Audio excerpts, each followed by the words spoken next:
Good morning, everyone, and welcome to the final meeting of the ARIES project. Augmented and immersive reality for improved education in schools in Europe, a project that brings together partners from Germany, Greece, Italy, and Lithuania with the shared goal of creating practical, accessible learning tools for high school teachers and students. Today, we are going to talk about how augmented and immersive reality is transforming education in European schools. Let's start with Vincenza Mione, the school headmaster of the ITT Caruso School. Mrs. Mione, what strategies do you consider most effective for integrated, augmented, and immersive reality technology into school curricula while actively engaging teachers and enhancing student skills? Well, this is a great strategy that we are going to take for our habits, because we have discovered that if you are engaged in your work, in working with students, you get students more engaged in their process of acquirement. So it's something that we have to share. Teachers motivated gives motivation to students and back forward. In this way, if we have in a school all these techniques and these methodologies, we are sure that anyone can be a part. Every student can reach the goals because they have the time to reach it in the way they want to do. We have time, we have techniques, we have a methodology, so everybody can achieve competence for the world. Okay, thank you. Let's now pass the floor to Francesca Pozzi, Director of the Institute for Educational Technology, the CNR. Mrs. Pozzi, what actions can support the transfer and the valorization of the project's results? Well, I guess the microphone is off now. Yes, so okay. Let's change it. So thank you very much. I think when a project like this comes to its end, we are actually achieving the most critical stage, because during the project we have shown that using augmented and immersive reality technologies can improve teaching and learning processes, can support engagement and motivation of students. But now we have to transfer these results into other contexts. That is, so far we have worked with our pilot schools. We have provided teacher training to a number of teachers, and then we have developed for them a number of resources and materials which are now available on the project hub.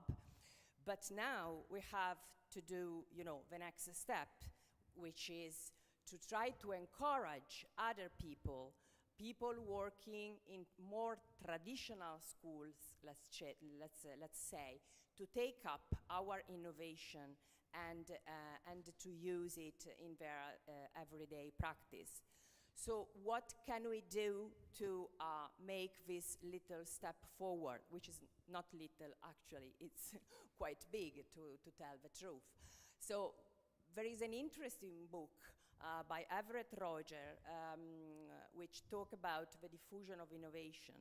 And it is interesting from this book to learn that, according to Rogers, there are 5 types of people, okay? When you need to introduce an innovation into a system, you have 5 types of people. That is, you have the innovators, okay? They are the more enthusiastic people, very open to innovation. Then you have the early adopter. We are, again, very keen to innovation. And then you have what Rogers called the early majority. These are people who are not in principle against innovation, but they need to be, they are a little bit more skeptical, and they need to be somehow convinced to take up innovation. And then you have the late majority, and then you have the laggards, who are people who probably will never adopt innovation, or at least they will adopt it when this technology will not be an innovation anymore. So I think in this project we have reached for sure innovators and early adopters, but then now there is a chasm, and we need to reach the early majority. So how can we do it? There are a lot of actions, of course, that we could do. It's easy to say that there are, a lot of, international and national channels that we can use to disseminate our results. This is something that is quite, let's say, easy to use. But I don't think this will be enough. I mean, if you just work on raising awareness of your results, this probably will, yes, okay, raise awareness, but it's not enough, okay? So what we should do now, I think, is to focus on our early adopters. So the teachers that we had in our project, these are our ambassadors. These are the people who, with their energy, with their enthusiasm, can be, the voice of the project. They can show the benefits of our results to the early majority, showing that our results are not only innovative, but they are also compatible with the context. Because, in school, one problem that you often have is that there are barriers to innovation, to inject innovation. But in this project, they have worked to integrate these tools and these approaches into already existing curricula. This is very important. It's a crucial point that we need to show. So we need to elicit case studies, testimonials, interviews, whatever you want, to elicit from our ambassador and to reach the early majority. We have to have this early majority possibility to test and to experiment, to use in first person our results. This is, let's say, sort of bottom-up approach. I think today is also important to have a top-down approach. That is to say that we also need to reach policymakers, because we need to, given that in this same project, we have found that there are criticalities in the educational system that might prevent this innovation to be adopted. We have to reach policymakers and find for them solutions, alternatives in the way our schools are organized in these days. And what we need to do is to reach them, to give them recommendation, guidelines, suggestion, call it as you want, but our role now is to provide them with inputs in such a way that they can reconceive, rethink the educational system in a more compatible way in respect to the competencies that today we need to develop in our students. So this is my point. Thank you very much. And now I'd like to introduce you the next speaker, Laura Daricello from the National Institute of Astrophysics, Palermo. Mrs. Daricello, how can integrated and immersive realities technologies make scientific outreach in schools more engaging, more accessible, sparking curiosity and interest in STEM subjects? What a nice question. How many hours do I have to answer? No, of course, a few minutes. Of course, yes, just a few minutes. Of course, I'm joking, but as all the researchers involved in the project explained this morning, for instance, one of the first points is that students can, with immersive technologies, can experience firsthand environments. For instance, I work for the National Institute of Astrophysics, so they can explore on their own an environment where a star is dead, a supernova explosion, and they can go around in this environment and understand and see and touch and know everything about chemical distribution or magnetic fields. And this is one first point.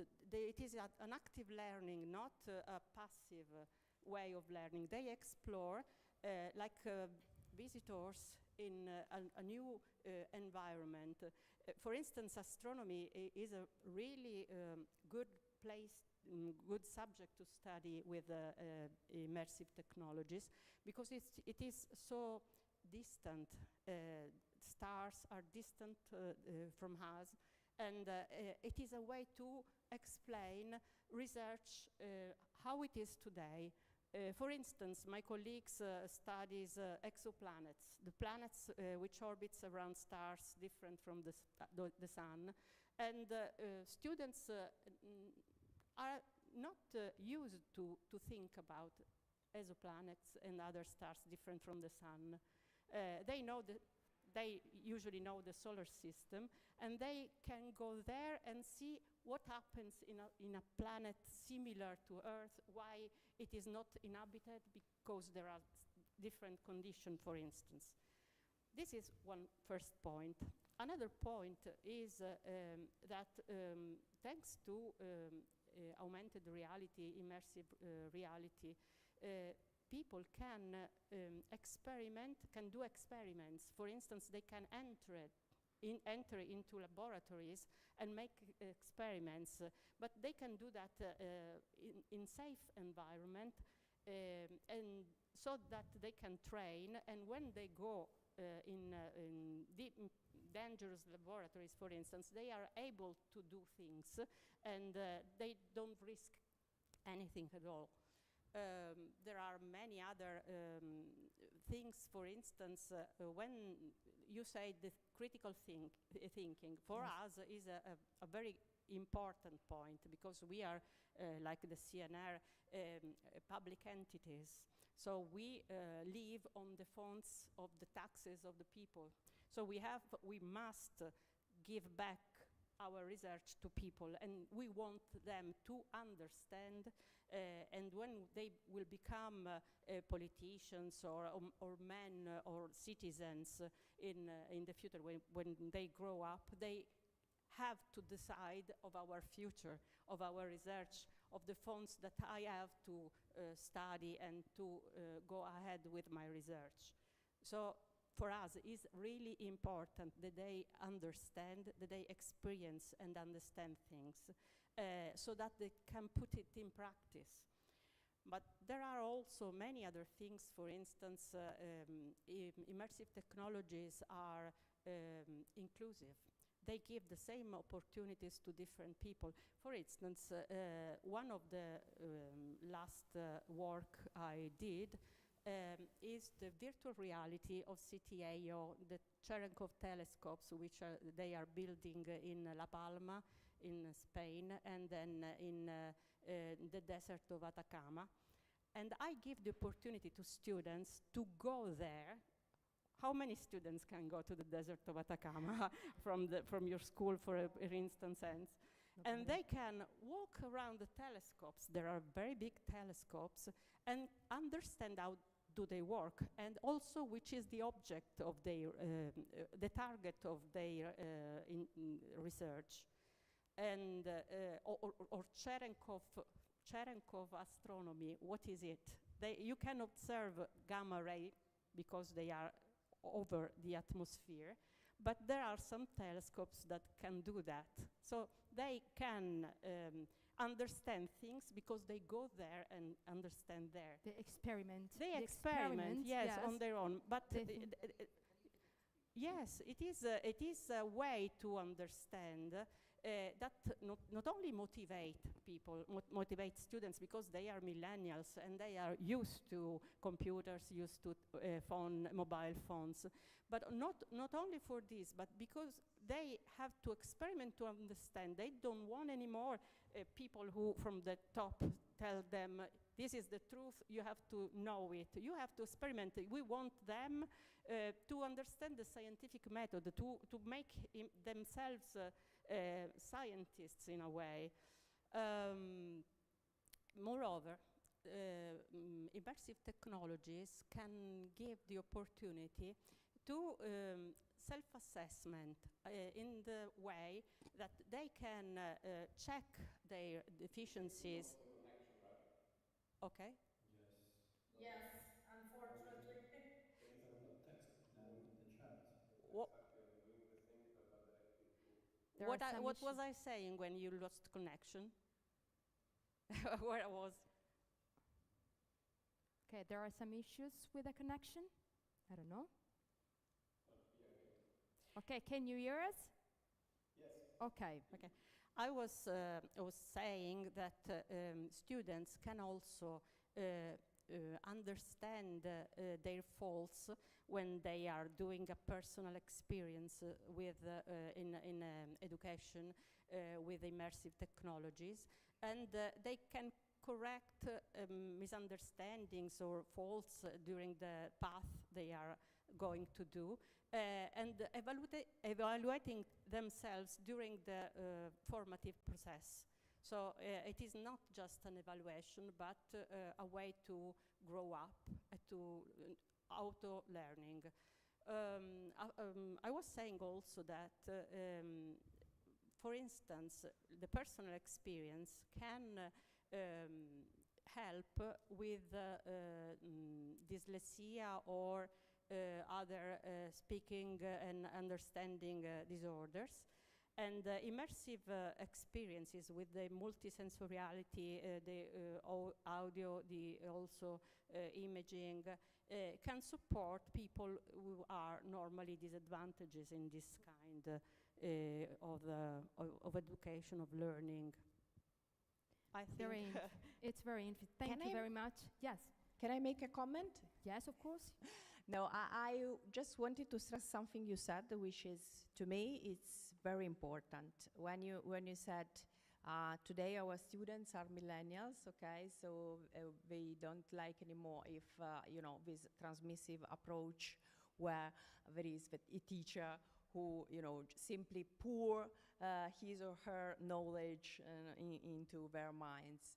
And I think this is not only true, but I think technologies in this sense give us an opportunity to change our methods, to innovate our methods. So, in this project, for example, yes, they use the technology to experiment, to experience phenomenon and contents, but also they worked in groups, which is, really the value, I think, in terms of methods of this project. So they, not only they explore the contents, but also they learn to work together. They learn to stay together and to create a community, which is something, it's, I think, fundamental in these days. It's very important. It's fundamental in education, yes.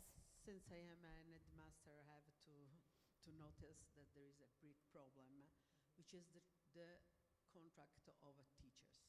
Because we don't have the opportunity to have teachers disponible to do this. They have to do such a lot of hours in different classroom and not in a laboratory. We have to change the organization of the school. If we want that this become a reality, we have to change the organization of the school. We have to start from a school which is doing school, and we have to have teachers already prepared to use these new methodologies. Teachers are not coming all from INAF or CNR, I don't know from where they're coming now. Sometimes they're here as a chance. So they have to be driven in this field, and we need time, and we need to be more free in the contract. The contract make us a lot of edges, and we can't be challenging in this field. This is a very great problem for us, because now we are talking about ideas, but Yeah. at school, these ideas should become facts.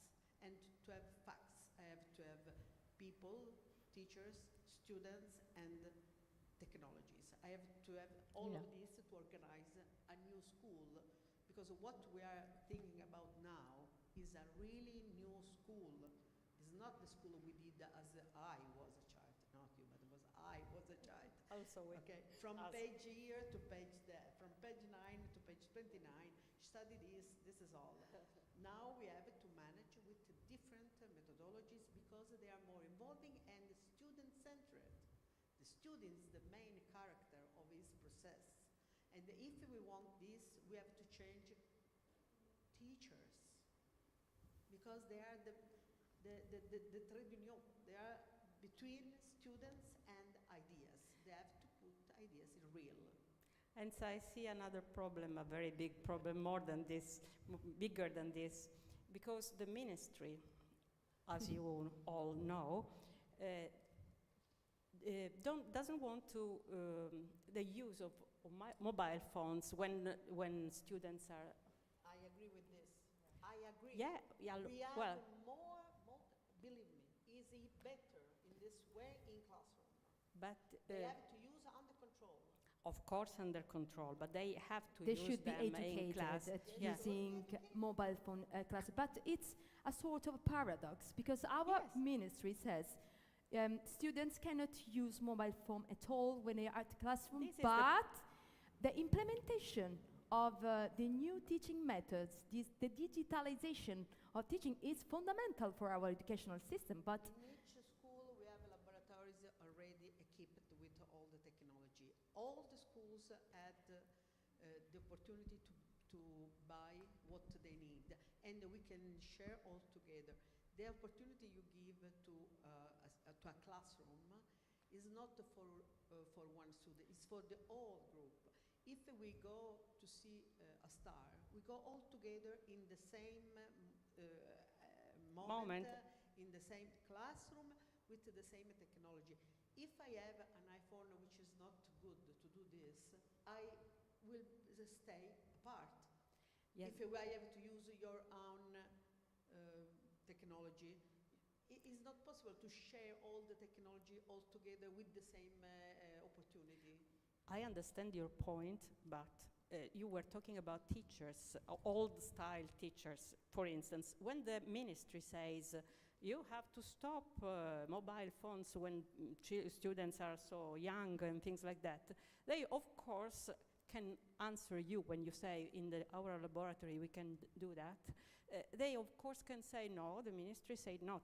And you can compare Italian students with foreign students. We will go to the secondary schools, for instance, disadvantages in respect of other countries. This is my point. Teachers said to me that the lesson is better now. Okay. Before, last year wasn't so freely, so calm, so challenging, because they were always thinking about the message arriving from the girlfriends or the boyfriend. So It depends this, on what. this is why our telephone should be closed. If we need, we use, but we use iPad, we use computers, we use everything school has. Any school has. There is no more schools which hasn't a good laboratory or a good technology to give to students. So I was afraid of these things that the minister did. But now I've talked about with my teachers, and they said to me that the lesson is better.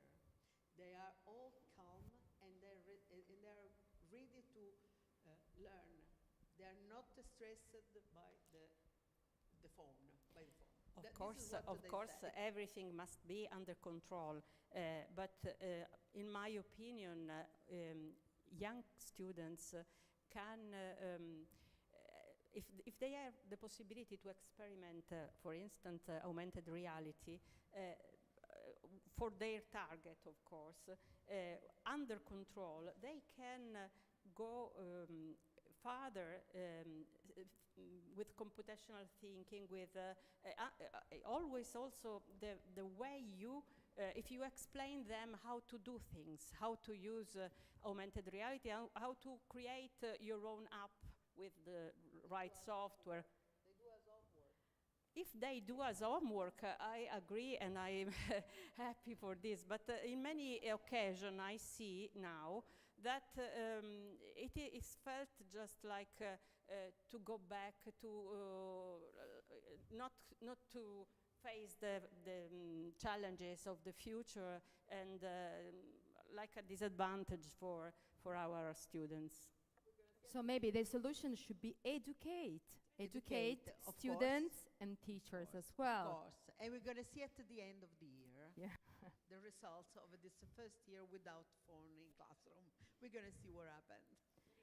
For research here, a lot of research. Yes, yes. Okay, let's continue this interesting conversation with our online guest, Davide Taibi. Welcome, Davide Taibi, from the CNR ITD Italy. Mr. Taibi, what future scenarios do you envision for ARIES? And how might these experiences impact teacher training and student learning across Europe? Thank you for inviting me and giving the opportunity to provide my view on the future of ARIES and the topic that we face in ARIES. And I was involved in the implementation of the ARIES project, and now starting from the 1st of October, I will be the coordinator of another Erasmus Plus project named AIR, that means that stands for Augmented Immersive Reality in Higher Education, in which all the results that today have been also presented by the work group and implemented in ARIES with a specific focus on the higher on the secondary school, will be practically transferred in the higher education. We will leverage all the experiences that we developed within the ARIES project. Was fundamental, was successful, as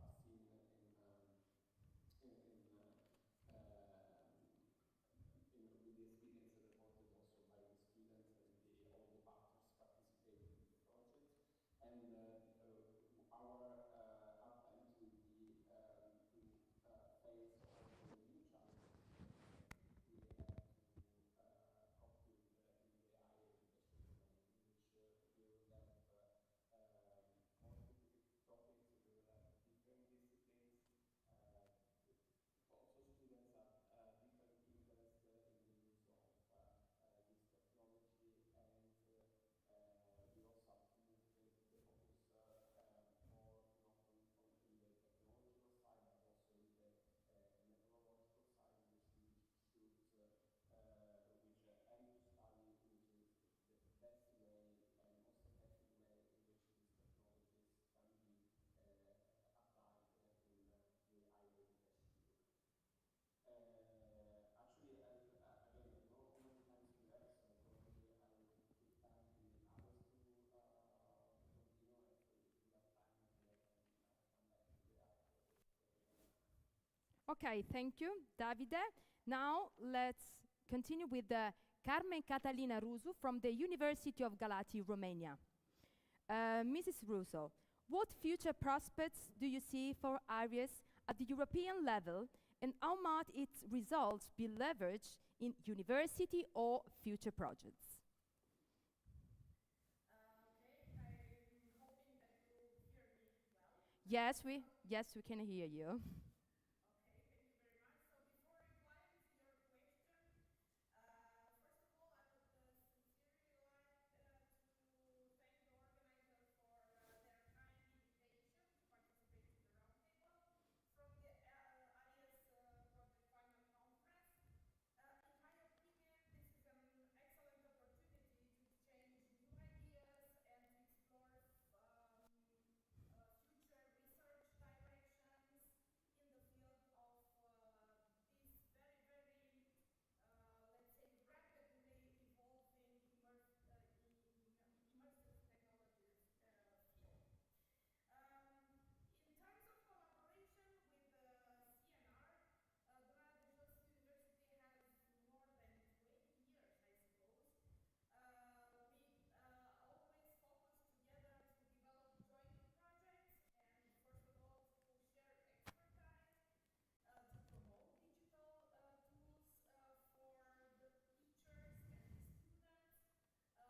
Is always boring. Is always boring.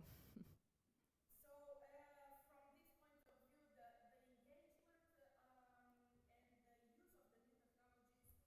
point of view, the engagement and the use of the new technologies will bring satisfaction to students.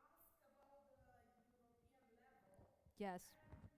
My opinion is that at European level, it will be a very nice opportunity to strengthen the alignment with the digital education priorities. And from this point of view, ARIES results of the project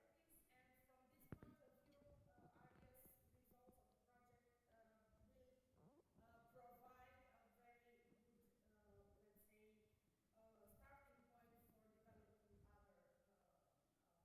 other priorities.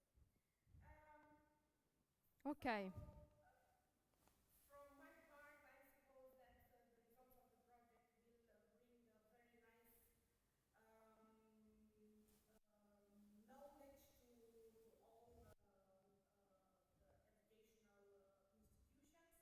And of course, the fact that the rapid evolution of the immersive technologies is reshaping right now the global education, that means that we should stay aligned with it. So let's make this an opportunity to, let's say, to progress together and to embrace these new technologies. Thank you very much, Carmen. Now let's continue with the Roman Sarpanov from the Chalut Tech, Lithuania. Mrs. Sarpanov, how can a technical creativity center like Chalut Tech contribute to the ARIES? And how might this technology transform teaching and learning? Hello, everyone. First of all, I would like to thank you for inviting me to participate in your conference, and we are most glad that I am. I would say the use of results of the project in probably in three areas. So first of all, as a professional development of educators and teachers, because I can talk from our own perspective because we are a technical center and we focus on STEAM education. And if you take a look what's happening in Lithuania, I believe teachers and educators, they use AR or IR technologies, but not on a regular basis, but mostly fragmented. And I think it would be a very good niche to teach them and see how this could be applied and used in educational content. And here we have this another point. By using these technologies, we can, of course, enrich educational content and reach higher engagement of students. Uh, Especially, I believe, in primary school education or preschool education. So, because when a small child sees something coming from virtual world into physical space, it shocks them in a very positive way. And of course, it can be a very nice tool for practicing for higher school kids. But also beside this, beside higher engagement, also probably see some risks in here. So we have to be careful with the content we are providing and how kids engage with them. Is if we talk, for example, STEAM education, and we can talk about different sectors, medicine, architecture. Uh, it's easier and to teach them some skills, but still you need to practice those skills in real world. If you want to choose chemistry or mechanical or to build a house, you can use AR as a practical tool, but still then you need to practice it in real life. So here we need to find the balance, how we organize our content and how we use it with the students. And another thing, I believe, where IR is very helpful is in work with the students with special needs. Because here we can meet their needs, we can adapt our content and make sure they engage in activities. So those three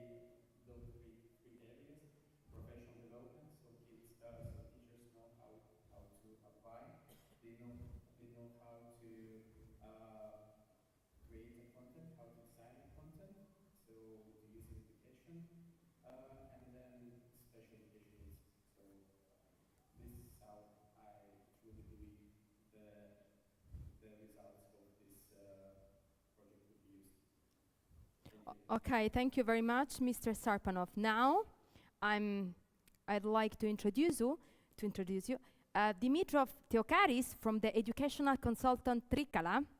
Good morning, Mr. Theokaris.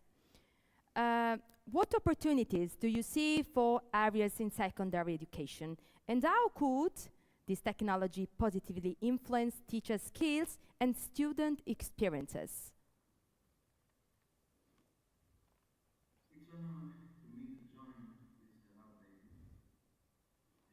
ARIES program shows that augmented reality and immersive reality can enrich teaching and learning, fostering creativity, collaboration, and inclusion.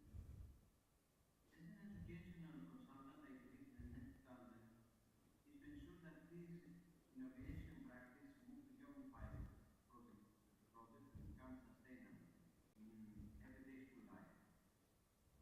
This requires supporting teachers with training, integrating immersive tools into curricula, and building strong relations between schools and research centers, and also the local community.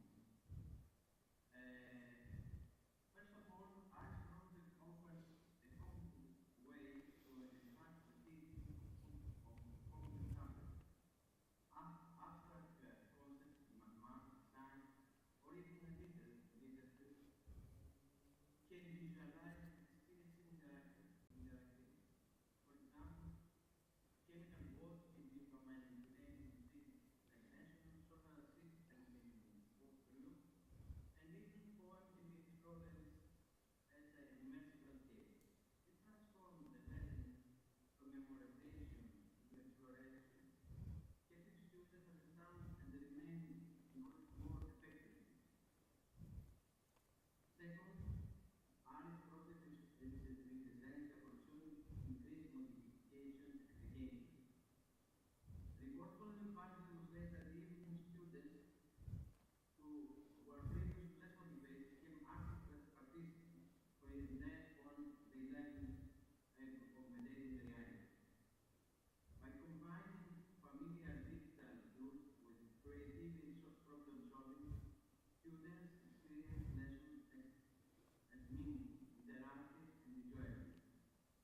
Such engagement is crucial for fostering curiosity, confidence, and a lifelong interest in learning. Third, the project supports development of key competencies for both students and teachers. Students gain not only a specific knowledge, but also essential skills such as literacy, collaboration, creativity, and most of all, critical thinking. On the other hand, teachers develop their professional competencies by learning to integrate augmented reality and immersive learning. The adoption of the augmented reality and immersive reality in education represents a significant step toward innovation in teaching and learning. For the teachers, opening the opportunity to strengthen their digital pedagogy and professional competencies. For the students, the benefits are equally transformative. The augmented and immersive reality makes abstract concepts visible and tangible. So, I think we must empower teachers to become more innovative, become digital educators, and provide their students with engaging, meaningful, and future-operating experience. By embracing these technologies, school can be transformed the classroom into a space of exploration, creativity, and that's good for all of us. Okay, thank you very much, Mr. Theokaris. If you don't have any further questions, I'm Only, okay. only one thing. Hearing your speech, I had a dream, a few minutes.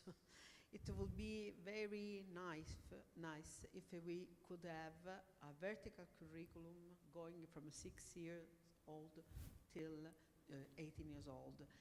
Just taking hand by hand each student, we can give him the way to reach the good way to use technologies, because technologies should be driven good if we don't want to lose our personality, our humanity field, because we never have to lose the part human we have.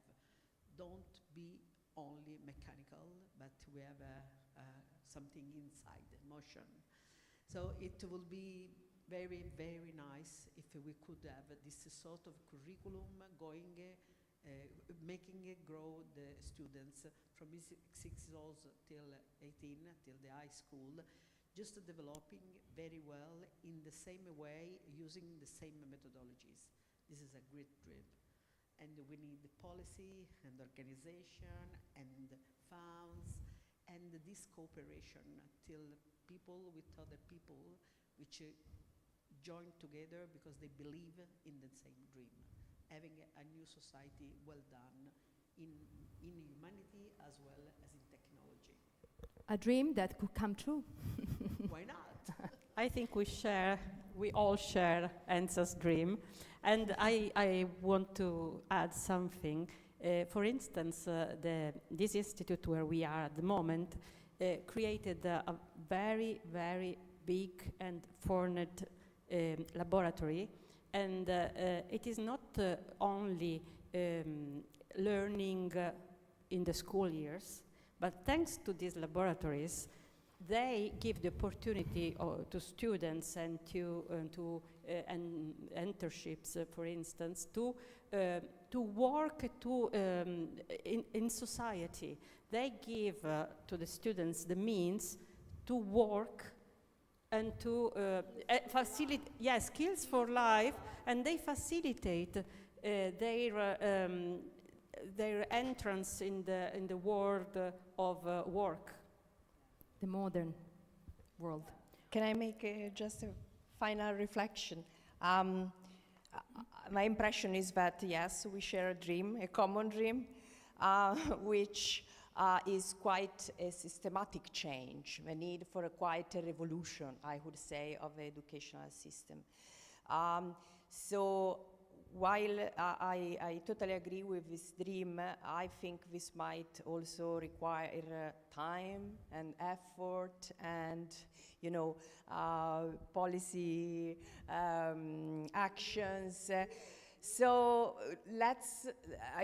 my invitation here, just to conclude, is, okay, but let's not wait for this. In the meantime, we can do, in our own little environments, we can do what we can do, but, just not keep on trying, keep on doing research, keep on experiment, and let's give input to the policymakers to make this big change. That's why we all shared a lot of projects together. Yeah. We did a lot in the past, and I think we'll do in the future too. Yeah, I hope so. Okay, I would like to thank you, all the partners, students, teachers who have been involved in this very interesting project. I'm sure that this project has shown us that immersive technologies are not just tools, they are gateways to deeper engagement, creativity, and above all, inclusion in education. So I'm sure that ARIES is not the end. ARIES is the beginning, a foundation for future innovation, collaboration, transformation in schools or university in Europe. Thank you for your presence. Thank you for your insights, your commitment, and let's continue building the future of education together.